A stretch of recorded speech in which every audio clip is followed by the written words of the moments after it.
De retour sur le plateau de l'EPJT, au cœur des assises du journalisme de Tours. Je me trouve avec Pascal Guéné. Bonjour monsieur.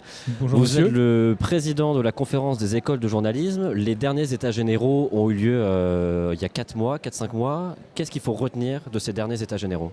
Je crois que ce qu'il faut retenir des états généraux qui ont eu lieu au mois d'octobre dernier, c'est qu'on a créé une dynamique de dialogue entre les différentes parties prenantes de la profession, et ça c'est assez inédit.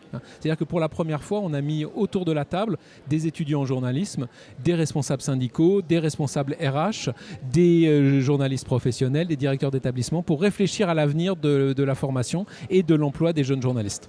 Et donc aujourd'hui, est-ce qu'il y a déjà eu des évolutions ? Je pense par exemple dans les écoles ou avec les employeurs ?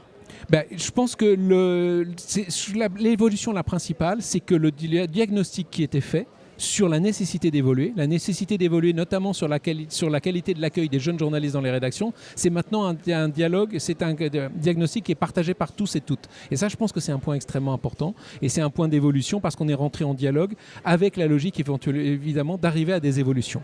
Par exemple, là, on a un groupe de travail qui travaille sur un sujet très concret qui est la condition d'accueil des stagiaires dans les rédactions. Comment sont accueillis les stagiaires ? Comment s'effectue l'accompagnement ? Comment s'effectue l'évaluation de ces périodes ? Et ça, au lieu que ça soit travaillé, je dirais, bilatéralement entre les écoles et par exemple les entreprises, et dans ces groupes, il y a des étudiants, il y a des écoles, il y a des représentants syndicaux qui dialoguent autour de ces documents qui vont ensuite devenir normatifs dans la relation entre les écoles et les entreprises.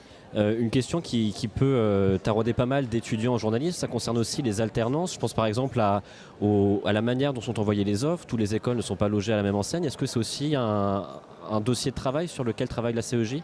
La question de la transparence des offres, c'est effectivement un sujet dont se saisit la CEJ. L'AFDAS va sans doute annoncer bientôt une plateforme sur laquelle ces offres seront publiées, parce que c'est très important pour nous que, y compris pour des aspects réglementaires, cette transparence, elle soit assurée, quoi. Ce qui n'empêche pas, bien sûr, les entreprises, bien entendu, de choisir ensuite de travailler avec tel ou tel étudiant, mais il doit y avoir un traitement qui soit égalitaire pour l'ensemble des écoles de la conférence des écoles de journalisme.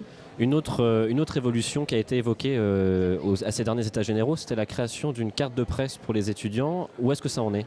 Alors, on parle sans doute d'une carte d'étudiant en journalisme, pas d'une carte de presse pour les étudiants qui serait un peu un document d'une autre nature. Mais il est vrai que nous sommes très préoccupés dans les écoles de journalisme par le fait que lorsque nos étudiants sont envoyés sur le terrain pour effectuer des travaux dans le cadre de leur cursus, ils soient vis-à-vis des différentes parties prenantes, notamment des forces de l'ordre, puissent être identifiés comme tels. Et c'est la raison pour laquelle on est actuellement en dialogue avec la profession. Et ça aussi, c'est un des effets des états généraux, quoi. Pour avancer sur un sujet comme celui-ci, il nous faut évidemment un partenaire qui est la Commission nationale de l'emploi des journalistes, mais aussi la commission de la carte d'identité des journalistes professionnels.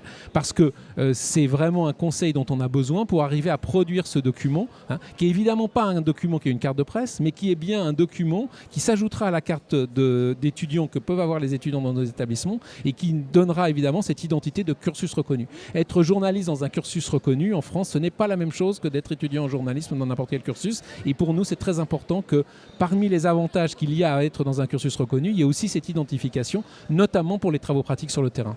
Et donc les prochains états généraux, quand est-ce qu'ils ont lieu ?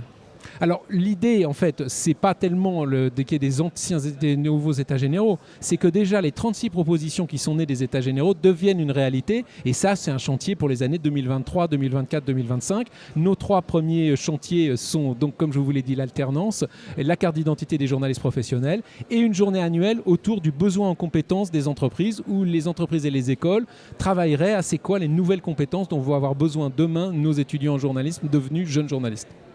Très bien. Merci beaucoup Pascal Guéné d'avoir accepté de répondre à mes questions. Merci. La couverture des assises se poursuit sur le site internet de l'EPJT. Très bonne journée.